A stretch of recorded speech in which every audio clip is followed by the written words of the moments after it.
Muchas gracias, Henry. I just want to welcome all of you to Grace Community Church. It is a profound joy for me to sit on the front row here. I'm waiting for Luis. Luis, where are you? Oh, sorry, aquí estoy, sorry. Perdón, olvidé apretar el botón correcto, hermanos, perdón. I forgot the right button, John, sorry. You can take a nap later. Puedes dormir después, dice. Thank you. As Luis was saying, Como decía Luis, we want to welcome you to Grace queremos darle la Community Church. bienvenida It's a Grace real Community delight Church. for me to sit on the Es front un row deleite para mí estar aquí en la banca del frente y escuchar aquí este recinto lleno de alabanza a nuestro Señor en español. Es un gozo para mí. Como ustedes todos lo saben, tenemos un ministerio extenso en el idioma en español. No saben cuántos idiomas salen de este lugar, pero hay muchos. Una realidad muy interesante es que todo domingo el sermón de este púlpito es traducido en árabe y enviado al Medio Oriente, y tenemos miles de personas que en el mundo árabe que están oyendo la palabra de Dios todo domingo, semana tras semana, y hemos estado haciendo ya por varios años. Entonces la palabra de Dios no tiene límites y habla a toda cultura, a toda sociedad.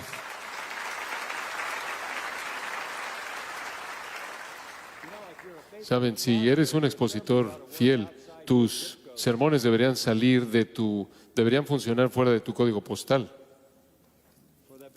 Por la razón misma de que la palabra de Dios cruza el mundo y cumple los propósitos de Dios.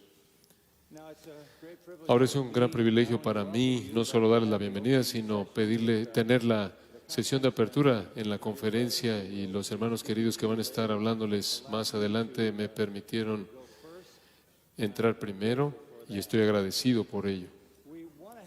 Queremos ayudarles a aclarar su perspectiva del Evangelio. Este es un día de confusión. A lo largo de los años he tratado de aclarar la confusión acerca del Evangelio.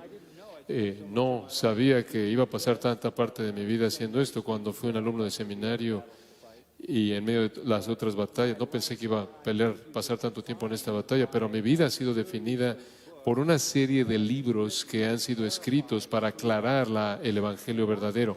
Y no para aclarar el Evangelio para los incrédulos, sino aclarar el Evangelio para la iglesia, porque se ha vuelto algo tan confuso. Entonces escribí un libro titulado El Evangelio según Jesucristo, y después un libro titulado El Evangelio según los Apóstoles, y un libro titulado El Evangelio según Pablo, y después un libro titulado El Evangelio según Dios, y después un libro avergonzado del Evangelio, muchos libros aclarando el Evangelio. Y en poco tiempo va a salir un libro titulado Únicamente Jesús, el cual es otro esfuerzo simplemente para ayudarle a la gente cristiana a entender el Evangelio, porque ¿cómo podemos operar como la iglesia en el mundo si no podemos expresar el Evangelio verdadero? Y el día de hoy no solo es cuestión de conocer el Evangelio, sino que es cuestión de estar dispuestos a proclamar el Evangelio. Y con tantas décadas de pragmatismo, tantas décadas de tratar de hacer que los pecadores se sientan cómodos, tantas décadas de tratar de quitar cualquier ofensa en el Evangelio, que hemos quitado del Evangelio la honestidad que tiene que estar ahí. Entonces, esta mañana quiero hablarles de honestidad en el Evangelio, ser honestos con los pecadores. Eso se encuentra en el cimiento mismo del Evangelio. Debemos ser veraces. Y el modelo para ello va a ser ningún otro que nuestro Señor Jesucristo. Decirle a los pecadores toda la verdad es la única manera aceptable de proclamar el Evangelio a los ojos de nuestro Señor. Y la realidad es esta: la verdad del Evangelio es tanto gloriosa como peligrosa. Es eternamente enriquecedora o eternamente devastadora. Produce un gozo que se incrementa o un dolor que se incrementa. Lleva a bendición eterna o lleva a castigo eterno. Después de oír el Evangelio, ningún pecador debe ser el mismo. Debe tener tanto un entendimiento de lo que le espera en el cielo, o más bien de lo que espera en el cielo y de lo que espera en el infierno. El ser expuesto realmente al Evangelio hace que los pecadores sean mejores o los hace peores. Los lleva a una bendición que se incrementa o a un dolor que se incrementa. Ahora, Pablo resumió esta realidad asombrosa en 2 de Corintios. Quiero comenzar pidiéndoles que me acompañen a 2 de Corintios capítulo 2. Este es un recordatorio muy importante. Escuche el versículo 14, 15 y 16. Mas a Dios gracias, el cual nos lleva siempre en triunfo en Cristo Jesús, y por medio de nosotros manifiesta en todo lugar el olor de su conocimiento. Y escuche esto, porque para Dios somos grato olor de Cristo en los que se salvan y en los que se pierden. A estos ciertamente olor de muerte para muerte, y a aquellos olor de vida para vida. Y para estas cosas, ¿quién es suficiente? Lo que él está diciendo es que nosotros o llevamos a la gente a un gozo que se multiplica, o multiplicamos su dolor eterno. Esta es honestidad en el Evangelio. Somos tanto una bendición como una maldición. Traemos a la gente un gozo que se incrementa, o les traemos dolor o juicio que se incrementa. Permítame mostrarle otro pasaje en Hebreos capítulo 10. En Hebreos capítulo 10, versículo 26. Porque si pecáremos voluntariamente después de haber recibido el conocimiento de la verdad, ya no queda más sacrificio por los pecados, sino una horrenda expectación de juicio y de hervor de fuego que ha de devorar a los adversarios. Ahora permítame detenerme. ¿Así evangeliza usted? ¿Así comparte usted el Evangelio? Presentarle el Evangelio a un pecador y usted le dice, si rechazas este Evangelio, si tú le das la espalda a recibir el conocimiento de la verdad, no hay otro sacrificio para los pecados más que el sacrificio de Cristo en el Evangelio, y tú ahora debes esperar un juicio aterrador y la furia del fuego eterno. ¿Así presentamos el Evangelio? No creo. Rara vez. Decimos, Jesús quiere arreglar tu vida, quiere hacerte feliz, quiere arreglar tu matrimonio, quiere hacerte sentir mejor de ti mismo, quiere que detengas tus dolores, tus problemas. Eso carece de honestidad en el Evangelio. Y ese es el legado del pragmatismo. Saca lo que ofende. Cuando algunos de ustedes oyeron de una entrevista que tuve con Ben Shapiro, él me hizo una pregunta. Él dijo, ¿te molesta que tu mensaje ofende a la gente? Y mi respuesta fue algo así como, no, intento ofender a tantas personas como pueda, a los más que pueda. Esa es la naturaleza del Evangelio. Es la ofensa que despierta al pecador, que aterra al pecador y motiva al pecador a buscar la salvación. Aterrar a los pecadores es parte de nuestra responsabilidad. Entonces, versículo 28 dice, el que viola la ley de Moisés, por el testimonio de 2 o 3 testigos, muere irremisiblemente. Cuanto mayor castigo pensáis que merecerá el que pisoteare al Hijo de Dios y tuviere por inmunda la sangre del pacto, en la cual fue santificado, e hiciere afrenta al Espíritu de gracia. Pues conocemos al que dijo, mía es la venganza, yo daré el pago, dice el Señor. Y otra vez el Señor juzgará a su pueblo. Horrenda cosa es caer en manos del Dios vivo.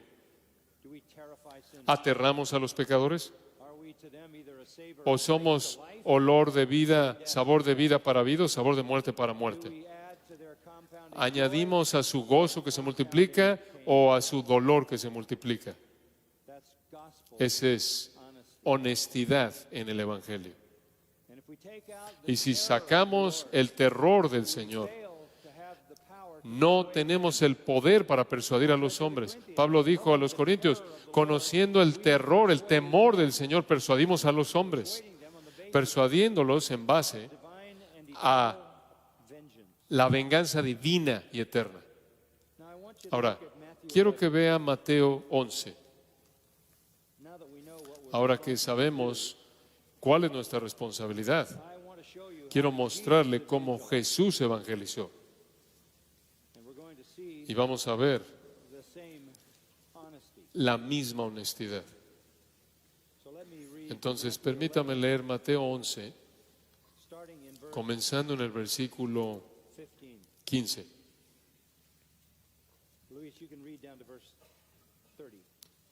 Very good. Mateo 11, 15 al 30.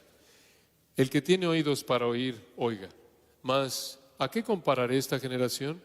Es semejante a los muchachos que se sientan en las plazas y dan voces a sus compañeros, diciendo, os tocamos flauta y no bailasteis, os endechamos y no lamentasteis, porque vino Juan, que ni comía ni bebía, y dicen, demonio tiene. Vino el Hijo del Hombre, que come y bebe, y dicen, he aquí un hombre comilón y bebedor de vino, amigo de publicanos y de pecadores, pero la sabiduría es justificada por sus hijos. Entonces comenzó a reconvenir a las ciudades en las cuales había hecho muchos de sus milagros, porque no se habían arrepentido, diciendo, ay de ti, Corazín, ay de ti, Betsaida, porque si en Tiro y en Sidón se hubieran hecho los milagros que han sido hechos en vosotras, tiempo ha que se hubieran arrepentido en silicio y en ceniza. Por tanto os digo que en el día del juicio será más tolerable el castigo para Tiro y para Sidón que para vosotras.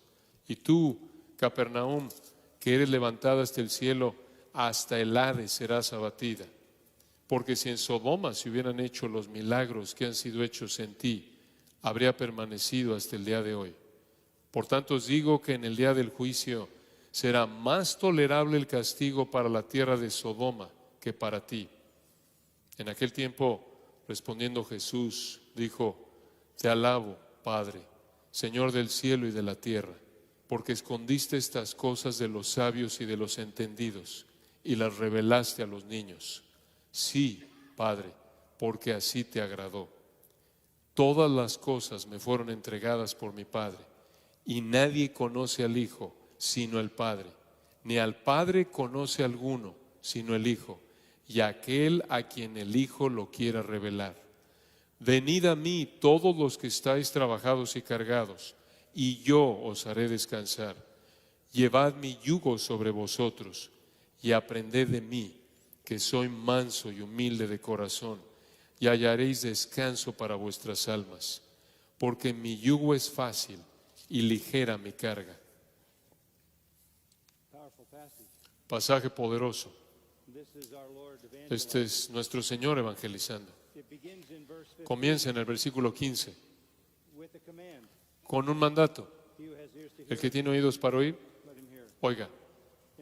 En otras palabras, si usted tiene vida espiritual, usted está vivo a la verdad, usted necesita escuchar este pasaje. Este es de nuestro Señor a su pueblo. Esa es una referencia común en el Evangelio de Mateo. Lo usa de nuevo en Mateo 13:9. El que tiene oídos para oír, oiga. De nuevo en el capítulo 13, versículo 43. El que tiene oídos para oír, oiga. En otras palabras, si está usted espiritualmente vivo, entonces necesita escuchar lo que el Salvador está diciendo. Necesita recibir esta verdad. Y esto es lo que dijo. Comienza al identificar el hecho de que los pecadores se rehúsan a escuchar la verdad. Y en el versículo 16, Él los compara con niños en una plaza que está llamando, que están llamando, que están invitando a otros niños a jugar. Esta es la ilustración más interesante que nuestro Señor identificó. Y en esta ilustración, Él apunta al hecho de que la mayoría de la gente rechaza el Evangelio por mera indiferencia.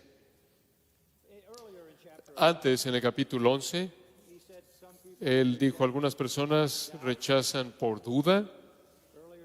Antes, ahí en el capítulo 11 dijo, algunas personas rechazan por confusión. En el capítulo 12, Él dijo, hay personas que rechazan porque son blasfemos. Pero en nuestro pasaje, Él identifica la razón más común por la que la gente rechaza el Evangelio. Es falta de interés, es indiferencia. Y lo que tendemos a hacer en la actualidad, en esta sociedad evangélica de la actualidad, es tratar de hacerlos estar interesados en base a qué tan bueno es Dios y todas las cosas que va a hacer por ellos. Lo que nuestro Señor hace para tratar de que se interesen es aterrarlos. Lo opuesto, el enfoque opuesto. Entonces, Él dice, ¿a qué compararé a esta generación? Este es un estilo rabínico de enseñanza muy común entre los judíos. Es un tipo de parábola, es un tipo de anécdota para ilustrar una verdad espiritual. Él dijo, ustedes, judíos incrédulos, son como niños. Son como niños. Y los niños estaban ahí en las plazas. Esta es una ocurrencia común en Israel y están jugando juegos. Los niños juegan juegos que aprenden del mundo adulto. Entonces están jugando a la boda y están jugando al funeral.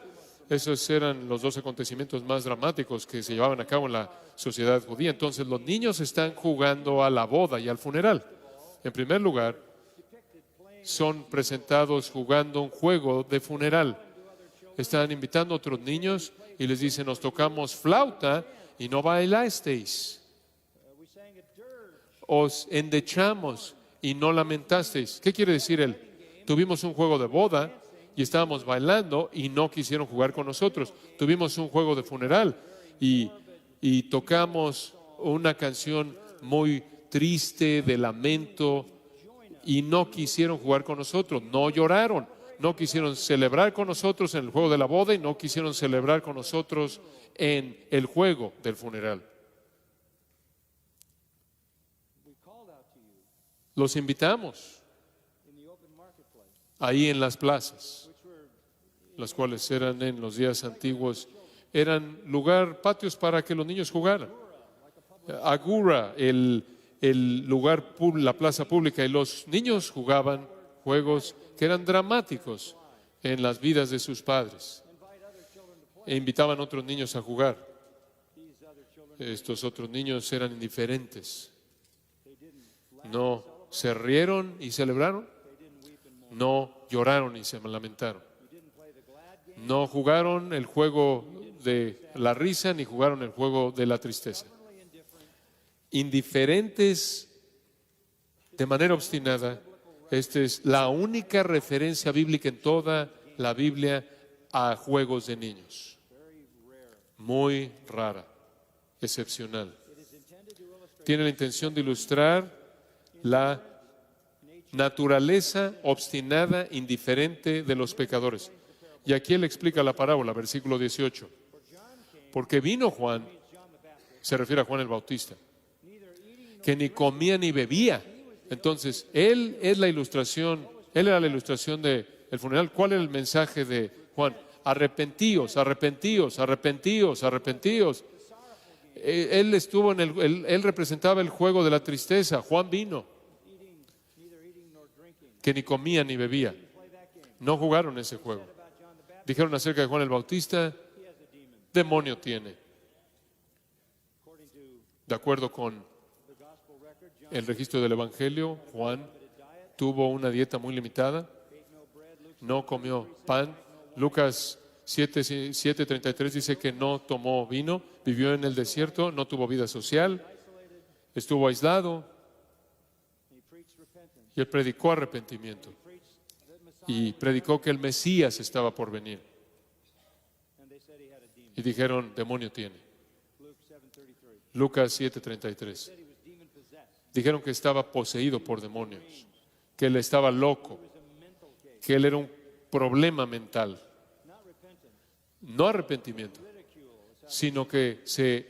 sino que lo ridiculizaron. En lugar de arrepentirse, lo ridiculizaron. Así le respondieron. The second preacher was Jesus. El segundo predicador fue Jesús. Verse 19. Versículo 19. The Son of Man came, Vino el Hijo del Hombre. and contrary to John, Y en contraste a Juan, él estaba comiendo y bebiendo, because he porque él era el novio and it was time for the wedding, y era el momento para la boda.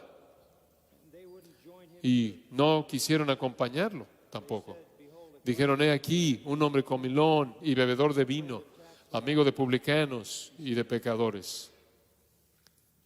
they said John the Baptist Dijeron, Juan el Bautista was demonic. era demoníaco. They said Jesus. Dijeron, Jesús era satánico. They said he does Dijeron, hace lo que hace by the power por el poder of Satan. de Satanás. That's how they responded Así respondieron to the a- prophet who had ever al profeta más grande que jamás había vivido and to the Son of y al Hijo de Dios. That was their verdict. Ese fue su veredicto. John is demonic. Juan es demoníaco, Jesus is Satan. Jesús es satánico. They didn't want to hear. No querían oír, They didn't want to repent. no querían arrepentirse, no querían creer. Entonces hacen lo que los pecadores siempre hacen, They created an inventan una excusa para su indiferencia by al demeaning the, menospreciar al predicador.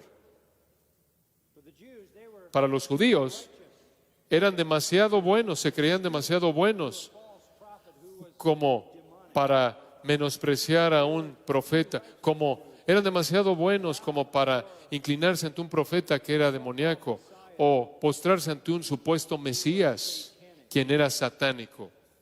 these are the self-righteous. Estos son los que se creen buenos. Our Lord says Nuestro Señor dice al final del versículo 19, this is a truism. y este es un truismo, esto es axiomático, esta es una verdad que se Wisdom is vindicated. explica a sí mismo, pero la sabiduría es justificada por sus hijos. Time will tell. El tiempo lo va a confirmar, el tiempo va a mostrar si fue Juan y Jesús los que eran satánicos o si fueron las personas los que lo rechazaron. Corrupt human wisdom La sabiduría humana corrupta brings about produce false accusations acusaciones falsas against true preachers. en contra de los predicadores verdaderos. On the other hand, Por otro lado, no obstante, they will be vindicated. van a ser vindicados. All of us gathered here today Todos nosotros congregados aquí hoy part of that vindication, aren't we? somos parte de esa vindicación, ¿no es cierto? Nosotros creímos en el mensaje de Juan el Bautista, creímos que Jesús es el Cordero de Dios que vino a quitar el pecado del mundo, creímos en el mensaje de Jesús y aquí estamos, y como muchos de nosotros desde ese entonces, y así seremos muchos hasta que nuestro Señor regrese. La sabiduría de Juan el Bautista, la sabiduría de Jesús produce las obras justas de arrepentimiento y fe salvadora a lo largo de toda la historia desde ese entonces. Esta es la sabiduría que es de arriba. Santiago así la llama. No es la sabiduría que es de abajo. La sabiduría divina siempre será vindicada. Siempre la iglesia verdadera es una vindicación de Juan el Bautista y Jesús. El veredicto definitivo acerca del Evangelio de arrepentimiento y fe, el veredicto definitivo acerca del Evangelio no es decidido por aquellos que lo rechazan, sino por aquellos que se arrepienten y creen. Somos demostraciones vivas de la sabiduría viva, verdadera del Evangelio, porque nuestras vidas han sido transformadas. Los pecadores impenitentes, incrédulos que se creen buenos, inventan razones para rechazar, inclusive pueden burlarse de los predicadores, burlarse del Evangelio. Son como niños caprichosos que no quieren acompañarte. Entonces, ¿qué hace el Señor? Cuando la invitación a arrepentirse es rechazada, cuando la invitación a creer en el Señor Jesucristo es rechazada, ¿qué hace el Señor? ¿Acaso Él cambia el método? ¿Acaso Él trata de suavizar el golpe? ¿Acaso Él trata de recuperar una relación al decir cosas buenas acerca de esas personas? No. Observe lo que nuestro Señor hace. Versículo 20. Entonces comenzó a reconvenir a las ciudades en las cuales había hecho muchos de sus milagros, porque no se habían arrepentido. ¿Cuándo fue la última vez que usted denunció a un pecador quien no se arrepintió? Si usted tiene autoridad como lo es, usted tiene autoridad delegada de Jesús para usted y le ha dado autoridad a usted a través de la revelación del Nuevo Testamento. Usted habla en su lugar. ¿Cuándo fue la última vez que usted le dijo a un pecador, ¿entiendes las consecuencias, las implicaciones de lo que acabas de hacer? De hecho, lo que usted ve aquí por parte del Cordero de Dios es la ira del Cordero. Versículo 20. Entonces comenzó a reconvenir o a denunciar. Este es enojo santo. Esta es una palabra griega muy fuerte. Y él denuncia las ciudades en las cuales se había hecho la mayoría de sus milagros. Entre más habían sido expuestos a la verdad, mayor sería su juicio. Las ciudades en las que la mayoría de sus dunamis fueron hechos, sus obras de poder fueron hechos. Ahora, ¿cuál es la ciudad? Ahora, ¿qué es una ciudad? Es la gente, es la gente. Él no está pronunciando condenación contra instituciones y edificios, sino contra personas, porque él dice, porque no se habían arrepentido. Entonces, es un paso muy corto de oír el Evangelio a ser denunciado, de habérsele ofrecido salvación por parte de un cordero, del cordero, a ser condenado con ira por el cordero. Esa es la afirmación que dice, al que mucho se le haya dado, más se le pedirá. A eso se refiere esa afirmación. La cantidad de exposición al Señor, a la verdad divina, al Evangelio, agrava la culpabilidad. Pablo dice en Romanos 2 que están atesorando culpabilidad para el día de la ira. Entre mayor es el privilegio del Evangelio, mayor es la culpabilidad del rechazo y mayor es el castigo. Y eso es exactamente lo que dijo aquí. El infierno será menos doloroso, si puede decirse así, para alguien que nunca oye el Evangelio, que para alguien que lo oye y lo rechaza. Corazín, Betsaida, Capernaum, 3 ciudades en donde Jesús había hecho sus milagros. Literalmente, lo habían tenido ahí por 3 años y habían tenido una prueba abrumadora porque Él le hizo milagros ahí o porque los milagros que hizo en la parte sur de Judea les estaban siendo reportados ahí. Su rechazo en arrepentirse y creer fue frente a la evidencia abundante. En el Evangelio de Juan, Juan escribe, si todas las obras que Jesús hizo se registraran, los libros en el mundo no podrían contenerlas. Usted podría decir que el Señor literalmente expulsó la enfermedad de la tierra de Israel durante el tiempo de su ministerio. Ellos tuvieron un privilegio inmenso al ver al Hijo de Dios demostrando su poder ahí frente a sus ojos. Y cuando fueron llamados a arrepentirse, fueron llamados a creer, no creyeron ni se arrepintieron. Y ellos fueron como esos niños indiferentes que no se interesaban Y nuestro Señor ahora está listo para aterrarlos. Debería haberlos sacudido de su indiferencia rápidamente. De una manera semejante a lo que la predicación de Jonás hizo en Nínive, cuando la ciudad entera se arrepintió. Pero no estas ciudades. No se arrepintieron. Entonces, ¿qué hace usted cuando la gente no se arrepiente? Con la gente que no cree, usted pronuncia condenación sobre ellos. Versículo 21. Ay de ti, Corazín. Ay de ti, Betsaida. Eso se oye en español como una palabra onomatopéyica. En griego es hoi, hoi, ay. Entonces nuestro Señor pronuncia condenación. Corazín estaba a más de 4 kilómetros al norte de Capernaum. Betsaida estaba al oeste de Capernaum. Y Capernaum era la ciudad principal en la parte sur extrema del mar de Galilea. Capernaum, el hogar de Felipe, Andrés, Pedro. Ellos vieron muchos milagros. Oyeron a Jesús hablando muchas veces.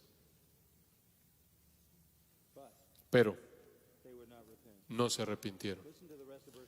Escucha el resto del versículo 21.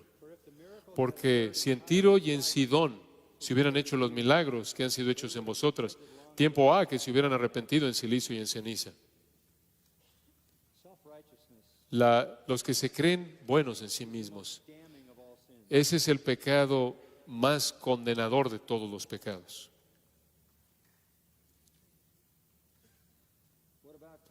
¿Qué hay acerca de Tiro y de Sidón? Ezequiel 26 al 28, Isaías 23, Tiro y Sidón se habla, los menciona el profeta Amós, el profeta Joel, el profeta Jeremías. Básicamente eran ciudades llenas de ídolos, adoración a Baal, inmoralidad desenfrenada, impiedad, soberbia, dignas de condenación. Y el Señor pronunció condenación sobre ellas en el mundo antiguo. Esas ciudades son remanentes de esas ciudades existían en la actualidad. Según Mateo 15, 21, Él fue ahí y Él sin duda alguna pensó en Tiro y Sidón de su día. Tiro y Sidón fueron devastadas, fueron aplastadas, y toda persona en esas ciudades fueron consignados al castigo eterno. Si esas ciudades hubieran visto lo que Corazín y Betsaida vieron, se habrían arrepentido mucho tiempo antes en silicio y ceniza. Esos son símbolos de lloro o símbolos de lamento, de humillación. Lo cual quiere decir esto: Corazín y Betsaida, los habitantes de Corazín y Betsaida, sufrirán más en el infierno eterno que Tiro y Sidón.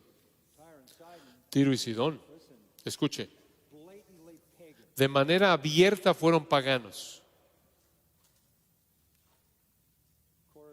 Corazín y Betsaida, profesando adorar al Dios del Antiguo Testamento. Pero su infierno será más caliente que el de los paganos. ¿Por qué? Porque al que mucho se le haya dado, ¿qué? Más se le pedirá. La gente necesita ser advertida. Más tolerable para Tiro y Sidón que para ustedes. Después en el versículo 23, y tú, Capernaum, que eres levantada hasta el cielo. Así se sentían en sí mismos, se sentían tan buenos en sí mismos que pensaban que iban a ser exaltados hasta el cielo. Tú serás abatida hasta el Hades, Porque si en Sodoma se hubieran hecho los milagros que han sido hechos en ti, habría permanecido hasta el día de hoy. Sodoma, Génesis 19, ¿cuál fue su pecado? El tipo de homosexualidad más perverso y nauseabundo, y trataron de hecho violar a ángeles. El Señor tuvo que protegerlos. Lot tuvo que protegerlos. La palabra Sodoma es sinónima con la palabra Sodoma es sinónima de la perversión de la homosexualidad. Esa ciudad fue sepultada bajo el fuego y azufre. Esa fue una ilustración temporal de lo que sucedería inmediatamente a todas las personas en esa ciudad cuando terminaran fuera de la presencia de Dios en el infierno eterno, en el fuego eterno. Capernaum, ¿crees que vas a ser exaltada hasta el cielo porque eres tan religiosa? Porque tú dices adorar al Dios del Antiguo Testamento, porque tú dices creerte buena en ti misma.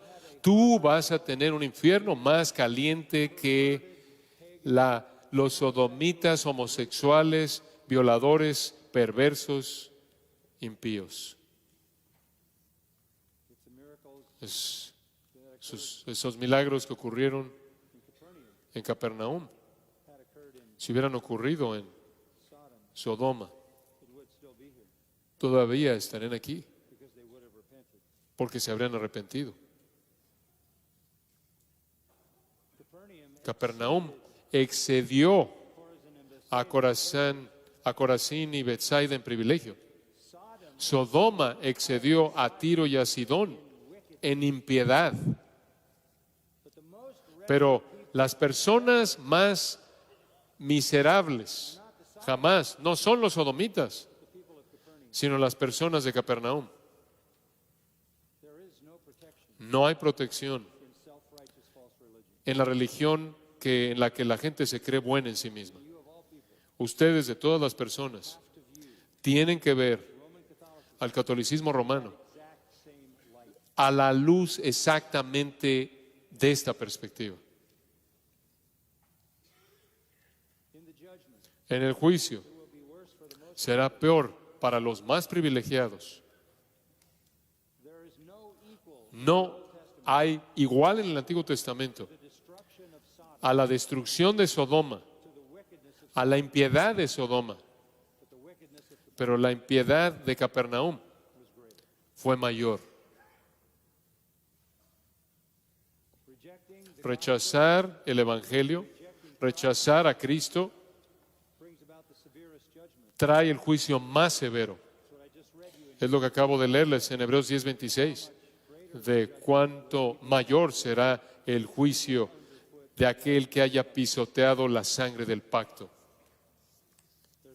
No hay evidencia de que los habitantes de Capernaum se opusieron a Jesús.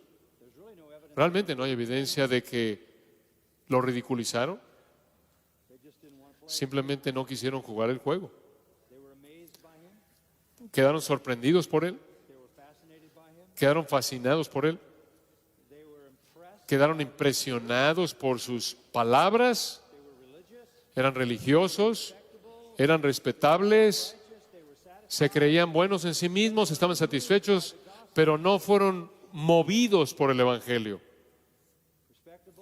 La gente respetable, religiosa, expuesta a la verdad de Jesucristo y el Evangelio, que no se quiera arrepentir, sufrirá el juicio más severo en el infierno. Esa es honestidad en el Evangelio. Esa es la verdad. El infierno será peor para la gente religiosa que se cree buena en sí misma que para los sodomitas. Entonces, ¿qué aprendemos acerca de la honestidad del Evangelio? ¿Involucra un ruego compasivo? ¿Quieres jugar? ¿Quieres acompañarnos? ¿Quieres arrepentirte? ¿Quieres creer? ¿Involucra una advertencia contundente? Acabamos de oír eso. Pero también involucra una promesa de confianza. Observe el versículo 25. En aquel tiempo, tan importante, el Señor necesitaba decir algo para ayudarnos a entender esto. Y Él dice esto: al Padre, te alabo, Padre, Señor del cielo y de la tierra, porque escondiste estas cosas de los sabios y de los entendidos y las revelaste a los niños. Ya para cuando llega al final del versículo 24, el trabajo del evangelismo parece duro y que nos deja con el corazón roto. Y si lo decimos de manera suave, parece ser abrumadoramente decepcionante. Debió haber sido decepcionante para nuestro Señor, que había hecho todo esto durante 3 años, y ser rechazado y menospreciado, y le entregaron a los romanos y lo ejecutaron. Toda la presentación gloriosa del Evangelio, todas las obras milagrosas, todas las palabras gloriosas, palabras divinas que Él habló, y todo eso es rechazado. Esa es la verdad, honestamente. Eso es lo que Dios le dijo a Isaías. Nadie te va a oír, nadie va a escuchar, nadie va a creer. ¿Por qué? Escuche con atención. Porque la salvación es un acto de Dios. La salvación es un acto de Dios. Entonces, ¿qué dice usted cuando usted fielmente predique el Evangelio y presenta un ruego compasivo y presenta una advertencia contundente y la gente no responde? ¿Qué dice usted? Dice usted: te alabo, Padre, Señor del cielo y de la tierra, porque escondiste estas cosas de los sabios y de los entendidos y las revelaste a los niños. Sí, Padre, porque así te agradó. ¿Qué está diciendo? Él está diciendo: la salvación es un acto de Dios. En el momento mismo, cuando la respuesta típica de los pecadores estaba siendo experimentada de nuevo por nuestro Señor mismo, no hubo arrepentimiento, no hubo fe, una respuesta típica de la nación entera de Israel y el mundo. Jesús no está derrotado, Él no está desanimado, sino que más bien tiene confianza, y tiene confianza en esto, en el propósito y plan de su Padre. Alabanza es su respuesta, no desánimo. Cuando el Evangelio es rechazado, ¿qué hace Él? Él alaba, porque es Dios quien determina esconder la verdad y a quien Él quiere revelar la verdad.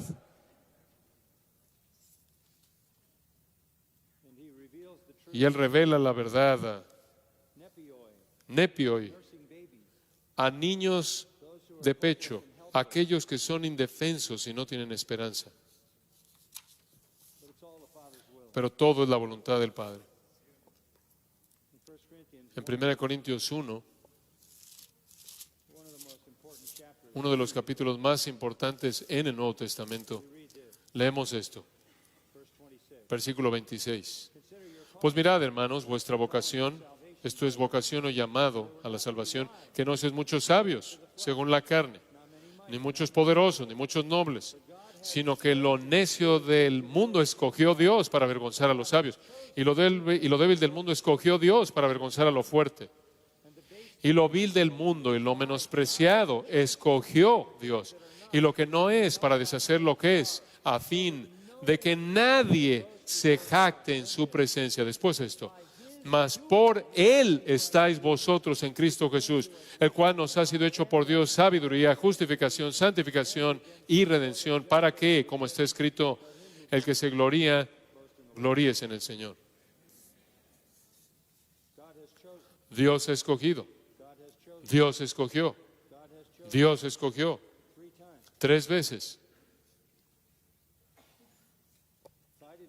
Si no supiera yo eso, yo estaría desanimado. Pero esto agradó a sus ojos. He will gather in his children. Él va a congregar a sus escogidos. That was what Paul was Eso fue lo que Pablo estaba celebrando in Ephesians en Efesios, when he said, cuando él dijo: bendito sea el Dios y Padre de nuestro Señor Jesucristo, que nos bendijo con toda bendición espiritual en los lugares celestiales en Cristo, según nos escogió en Él antes de la fundación del mundo, para que fuésemos santos y sin mancha delante de Él, en amor, habiéndonos predestinado para ser adoptados hijos suyos por medio de Jesucristo, según el puro afecto de su voluntad, para alabanza de la gloria de su gracia. ministry would be discouraged El ministerio sería desalentador si if I felt yo sintiera, si yo pensara que la gente rechaza because of something debido a algo que yo debería de hacer, o la gente rechaza porque dejé de hacer algo. No, the Father has a plan. el Padre tiene un plan. Verse 27. Versículo 27. All things have been Todas las cosas me fueron entregadas por mi Padre. anyone who is saved is a Cualquier persona que es salvada es un regalo del Padre para el Hijo. Escuche esto. knows the Son except the Father. Nadie conoce al Hijo sino el Padre, ni al Padre conoce a alguno sino el Hijo, y aquel a quien el Hijo lo quiera revelar. Escuche, la gente que está siendo salvada son aquellos que son escogidos por Dios, y aquellos a quienes el Evangelio y el Salvador en el Evangelio es revelado por obra divina. Martin Luther said, Martín Lutero dijo: aquí saca todo mérito, todas las capacidades y en razón de los hombres que sueñan en el libre albedrío, no cuenta nada para Dios. Cristo hace todo. repentance and faith El arrepentimiento y la fe en el Evangelio is dependent entirely depende de manera total de la voluntad del Padre on the work of the Son. y la obra del Hijo. And that's what Y eso es lo que Dios le dijo a Isaías. Isaías dijo: si nadie va a creer, ¿por qué debo predicar? ¿Por cuánto tiempo debo predicar? Y Dios le dijo: predica hasta que no quede nadie a quien predicar. ¿Por qué? Porque tengo un remanente. Es Isaías, así termina Isaías 6, la simiente santa. we can't convict No podemos convencer de pecado, ni convencer, ni convertir sinners. a los pecadores. Only God can. Solo Dios puede. So why would we change? Entonces, ¿por qué vamos a cambiar el mensaje? Then, Después, no hesitation, sin titubeo, no explanation, sin explicación and no self-conscious y sin conciencia de sí mismo ni contradicción. La elección divina, entre la elección divina y la responsabilidad humana, el Señor presenta una invitación después de que acaba de decir que el Señor lo esconde de algunos y lo revela a los niños, que es la obra del Señor. Encima de eso, Él dice en el versículo 28, venid a mí todos los que estáis trabajados y cargados, y yo os haré descansar. Ahí se encuentra la tensión entre la soberanía de Dios y el evangelismo. Todo es la obra de Dios. Sin embargo, aquí está Cristo mismo diciendo: venid a mí todos los que estáis trabajados y cargados, y yo os haré descansar. What do we say to sinners at the end? ¿Qué le decimos a los pecadores al final? I hope you're chosen. ¿Espero que seas escogido? No, That's beyond eso va más allá de nuestro nivel de responsabilidad. we say come. Decimos: ven. His perfect understanding Su entendimiento perfecto de la elección soberana didn't restrain no refrenó the invitation. la invitación. Come, Venid, I'll give you rest. les daré descanso. What kind of rest? ¿Qué tipo de descanso? Rest Descanso, reposo in salvation. en la salvación. But who would come? Pero ¿quién va a venir? All Todos who are weary, los que están trabajados y cargados. What does that mean? ¿Qué quiere decir eso? They're disappointed in their job. ¿Están decepcionados por su trabajo? They don't like their wife. ¿No les gusta su esposa? No. All of you Todos aquellos de ustedes que escuche con atención, que están aplastados, quebrantados, con dolor, insatisfechos y cansados de la carga de su pecado. not to the self-righteous, No a los que se creen buenos en sí mismos, que piensan que son sabios e inteligentes. No para los que están satisfechos en sí mismos, los niños que rechazan el arrepentimiento y la fe, sino a los que están desesperados, who have exhausted, que han agotado todos sus recursos. they have nothing left. No les queda nada. The sin Su pecado su pecado ha aplastado sus vidas. gospel honesty says La honestidad del Evangelio dice that salvation is que la salvación es ofrecida a aquellos que están aplastados bajo el peso del pecado y la culpabilidad y el temor. a lot of people like that. Hay muchas personas así. That's why the rate of suicide Esa es la razón por la que la tasa de suicidio sigue incrementándose. gospel honesty La honestidad en el Evangelio says dice, salvation is a work la salvación es una obra de Dios. he decides, Él decide, but gospel pero honesty la honestidad en el Evangelio también dice, crushed under the si estás aplastado bajo el peso del pecado y estás cansado y no quieres ya la carga, come to Christ ven a Cristo and you'll find rest. y encontrarás descanso. 29 Versículo 29. my yoke Llevad mi yugo. than the yoke Mi yugo es muy diferente al yugo que los fariseos les impusieron. Vengan, lleven mi yugo y aprendan de mí que soy manso y humilde de corazón y hallaréis descanso para vuestras almas. Porque mi yugo es fácil y ligera mi carga. that's why the Esa es la razón por la que el progreso del peregrino, cuando el peregrino llega a la fe en Cristo, su carga es quitada. take my yoke, Llevad mi yugo, learn from me. aprended de mí. I'm the teacher you need, Yo soy el maestro a quien deben escuchar. humble Manso, humilde, rest, van a hallar descanso, comfort. consuelo.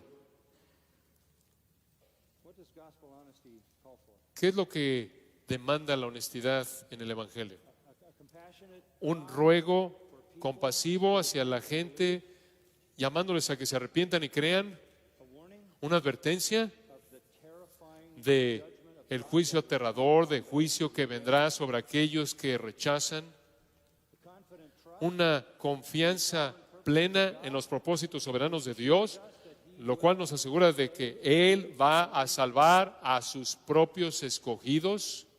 and gospel honesty Y la honestidad en el Evangelio doesn't just no nada más se detiene say, well, y dice, bueno, all in God's todo está en las manos soberanas de Dios. gospel honesty La honestidad en el Evangelio dice to all of you a todos ustedes, a cualquiera de ustedes who are crushed que está aplastado weight of your bajo el peso de su pecado, come, vengan, he will receive you, Él va a recibirte, give you rest. te va a dar descanso. Our Father, we thank you Padre nuestro, te agradecemos por for the time we've had together. el tiempo que tuvimos juntos el día de hoy. Your word is, Tu palabra es abrumadora para nosotros because of its clarity, debido a su claridad, its power, su poder.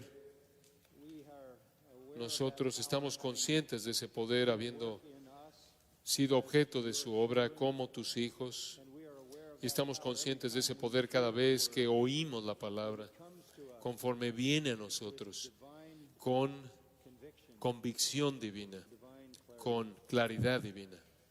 Lord, in these Señor, en estos días en los que compartimos este tiempo juntos con estos amigos preciados, tan preciados, aclara make us more faithful todas estas cosas que necesitamos, ya nos más fieles y más eficaces en cumplir plan. con el plan del Evangelio, según tu voluntad. We are literally over Literalmente estamos abrumados por el privilegio. Y para estas cosas, ¿quién es suficiente? ¿Qué ser humano podría tener una vida que fuera tan significativa? Que para algunos es aroma de vida para vida y para otros aroma de muerte para muerte. ¿La vida de quién podría importar tanto que tenga un impacto eterno? Y tú has dicho que es la vida de aquellos que triunfan en Cristo, que proclaman su evangelio. Gracias por este alto llamado. Haznos útiles para tu gloria. Amén.